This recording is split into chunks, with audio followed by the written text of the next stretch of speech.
कांचन राहणार कराड. समृद्ध अर्थोचं औषध मी गेला 15 ते 20 दिवस झालं घेतेय. ऍक्च्युली हे घ्यायचं मला हे माहित नव्हतं, पण मी माझ्या काकीच्या एका प्रोग्रामला गेलेले.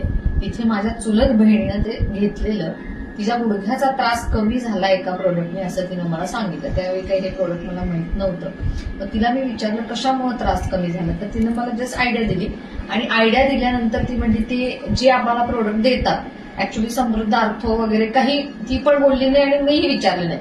फक्त ते जे पर्सन आहेत ते इथं येणार आहेत आपल्याकडे, मी बोलू का, ठीक आहे बोलव म्हटलं. बोलवल्यानंतर आम्ही ते औषध घेतलं. घेतल्यानंतर ऍक्च्युली मी रिस्क म्हणून खरं तर 5,000 रुपये गुंतवले की काय होईल ते होईल. पण ते घेतल्यावर अगदी 4 सॅचेटमध्ये, लिटरली 4 सॅचेटमध्ये माझा मानेचा स्पॉन्डायलिसिस जो त्रास होता, ज्याच्यावर मी लॅपटॉपवर बसून बसून एवढी ट्रीटमेंट झाली, योगा झाला, सगळा झाला, पण कामाला बसले की तासाभरात पुन्हा पेन. पण ते घेतल्यानंतर लिटरली फरक पडला. तो पडला ते पडला. माझ्या भाऊजींना बॅकला, आता मला अर्थोतलं फारसं नॉलेज नाहीये, पण बॅकला 3 महिने बेड रेस्टवर डॉक्टरांनी सांगितलेलं.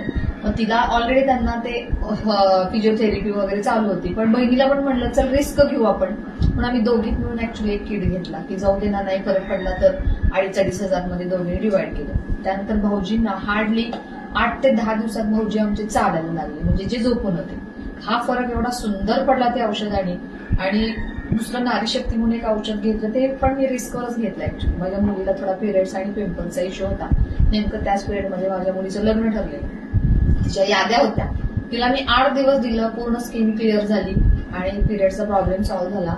आणि एक फ्रेश वाटते त्या टॉनिकने. म्हणजे ते टॉनिकमध्ये काहीतरी जादू आहे. काय आहे त्यातला मला टेक्निकल नॉलेज नाहीये, बट खरोखर ते अतिशय सुंदर आहे घेण्यासारखं. आणि मला नाही वाटत अर्थो किट तर मी घेतीच आहे, ज्या ज्या वेळेला दुखणारे मी घेणार आहे. पण नारी शक्ती मला वाटते आयुष्यभरासाठी प्रत्येक नारीने घेण्यासारखं प्रोडक्ट आहे ते, मुलींनी वगैरे. इव्हन ते पिंपल्सचा प्रॉब्लेम सॉल्व्ह होते. आणि नारीच काय, त्याचे नारी हे नाव काढून कंबाईन बोथ ठेवलं पाहिजे, कारण ते पुरुषांना सुद्धा चांगलं आहे. कारण माझ्या बहिणीच्या मुलाला सुद्धा दिलं, त्याला पण बराच फरक पडला. तर त्यालाही हवं आहे, म्हणूनच मी त्या टीमला भेटली. आणि आता पुढच्या बाबा कशी औषधं आहेत काय जरा माहिती घेते. मला ते प्रोडक्ट अतिशय, ज्यांनी कोणी मॅन्युफॅक्चरिंग केलंय, फेक मॅन्युफॅक्चरिंग अजिबात नाहीये. बाजारामध्ये खूप फेक प्रोडक्ट येतात. आम्ही ऑनलाईन इन्स्टावरती असं मागवतो रिस्क घेऊन, खूप ठिकाणी फसतो. पण ह्या प्रोडक्टला मी फसलेली नाही, कुणीच फसणार नाही. हा मार्केटिंग व्हिडिओ तर अजिबातच नाही. हा रिअल व्हिडिओ आहे, लिटरली रिअल व्हिडिओ आहे.